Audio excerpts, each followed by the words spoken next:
इस वीडियो में जीत या हार रहो तैयार by doctor Ujjwal Patni book से नानुगिरी के 3 नियम दिए जा रहे हैं।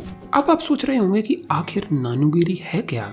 चलिए जान लेते हैं। गांधीगिरी शब्द जन जन तक पहुंचाने वाली फिल्म लगे रहो मुन्ना भाई उज्जवल पाटनी ने अपनी पूरी ट्रेनिंग टीम के साथ देखी। उस फिल्म को उज्जवल पाटनी के साथ उनके एक मित्र नानू भाई भी देख रहे थे। नानू भाई ने बताया कि वे गांधीगिरी के सिद्धांतों को कई सालों से पालन कर रहे हैं, जिसकी वजह से वे शांत और विवाद रहित जीवन जीते हैं। इन सिद्धांतों की वजह से उन्होंने बिजनेस में भी आश्चर्यजनक तरक्की की है।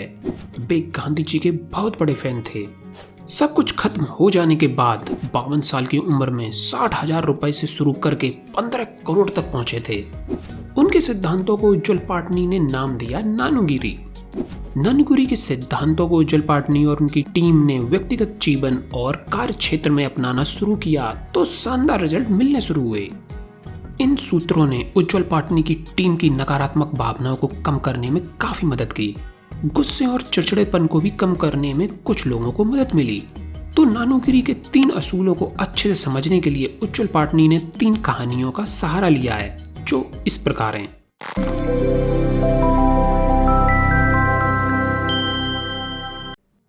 नानुगिरी का पहला असूल, बहरे बनो। एक छोटे से गड्ढे में 4 मेंढक गिर गए। सारे मेंढक उस गड्ढे के आसपास आ गए और गिरे हुए साथियों का हौसला बढ़ाने लगे। हर तरफ से आवाज आ रही थी, एक बार पूरी ताकत लगाकर बाहर कूदो, हो जाएगा, हिम्मत मत हारो, डटे रहो। कुछ देर तक तो मेंढकों ने गड्ढे में ऊपर चढ़ने की कोशिश की, परंतु अब वो पूरी तरह थक चुके थे। इतने में ऊपर से कुछ नकारात्मक सामाजिक मेंढकों ने गड्ढे में गिरे मेंढकों को समझाया, रहने दो बेटा, अब आखिरी समय में क्यों शरीर को तकलीफ देते हो। भगवान का नाम लो और मौत को भगवान की मर्जी मानकर स्वीकार कर लो। यह कहकर सभी मेंढक जोर जोर से उनकी आत्मा की शांति के लिए भगवान से प्रार्थना करने लगे। हिम्मत हारकर कुछ ही देर में 3 मेंढकों की मृत्यु हो गई, लेकिन चौथे मेंढक ने अचानक ही पूरी ताकत लगाई और निकलकर बाहर आ गया। बाहर आकर उसने सबको हिम्मत बढ़ाने के लिए धन्यवाद दिया। दूसरे मेंढकों को समझ ही नहीं आया कि उसने धन्यवाद क्यों दिया, क्योंकि वो तो आत्मा की शांति के लिए प्रार्थना कर रहे थे। बाद में पता चला कि वो चौथा मेंढक बहरा था और जोर जोर से प्रार्थना कर रहे दूसरे मेंढकों को देखकर उसे ऐसा लगा मानो सब उसकी हिम्मत बढ़ा रहे थे। दोस्तों, ठीक उसी तरह नानुगिरी का पहला असूल बहरे रहो हमसे कहता है कि जब भी कोई सामने नेगेटिव बात कहे, डिस्करेज करे, आपकी क्षमताओं पर उंगली उठाए, आपका समय व्यर्थ करे, तो बहरे बन जाओ। नानुगिरी का दूसरा असूल, गूंगे रहो। 3 इंजीनियर दूसरे देश में काम करते थे।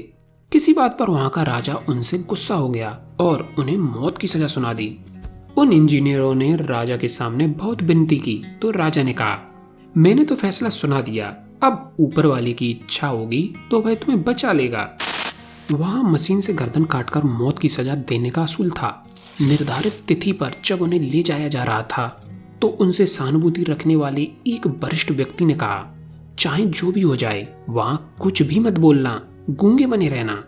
इंजीनियरों ने उसकी सलाह मानकर गूंगे बने रहने का निर्णय लिया। पहले इंजीनियर की गर्दन मशीन में रखी गई। जैसे ही बटन दबा, मशीन में से गर्दन काटने का औजार बाहर आया, परंतु गर्दन से कुछ इंच के फासले पर रुक गया। जल्लाद ने कहा कि भगवान की मर्जी तुम्हें मारने की नहीं है और उस इंजीनियर को छोड़ दिया। फिर दूसरे इंजीनियर की गर्दन रखी, उसमें भी औजार कुछ दूर पर रुक गया। उसे भी जल्लाद ने भगवान की मर्जी मानकर छोड़ दिया। तीसरा इंजीनियर बहुत देर से ये देख रहा था। वह गूंगे रहो सिद्धांत को भूल गया। जैसे ही उसकी गर्दन रखी गई, उसने तुरंत जल्लाद से कहा, मूर्ख, इतनी देर से जिसे तुम भगवान की मर्जी कह रहे हो वह मशीन की एक छोटी सी कमी है। उसने कमी बताई और जल्लाद ने तुरंत मशीन से उसकी गर्दन काट दी।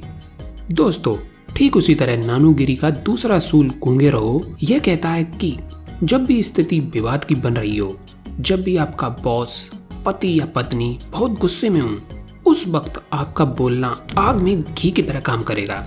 इसलिए गूंगे बन जाओ। आप सही थे, परंतु फिर भी आपने धैर्य रखा। यह बात गुस्सा उतरने के बाद सामने वाले व्यक्ति को बहुत परेशान करेगी और उसे पश्चाताप होगा। ऐसा करने से आपकी भी गरिमा बढ़ेगी। नानुगिरी का तीसरा असूल, अज्ञानी रहो। एक गुरु के पास एक व्यक्ति आया और कहने लगा, गुरुजी, मुझे आपसे कुछ नई बातें सीखनी हैं। गुरुजी ने कहा, कुछ नई बातों का मतलब? उसने कहा, गुरुजी, लगातार अध्ययन से मैं संसार का अधिकांश ज्ञान ले चुका हूँ। फिर मैंने सोचा चलकर आपसे भी चर्चा कर लेता हूँ।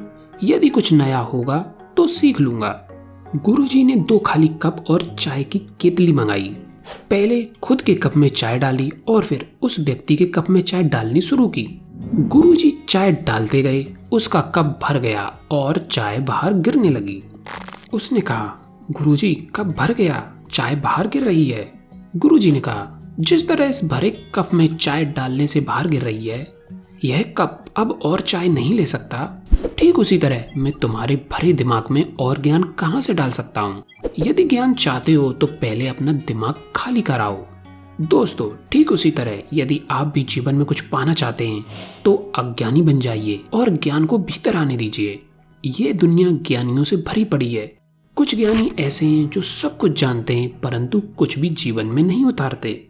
कुछ ज्ञानी ऐसे हैं जो कुछ नहीं जानते परंतु दिखावा ऐसा करते हैं मानो सब कुछ जानते हैं। Finally, thanks for watching.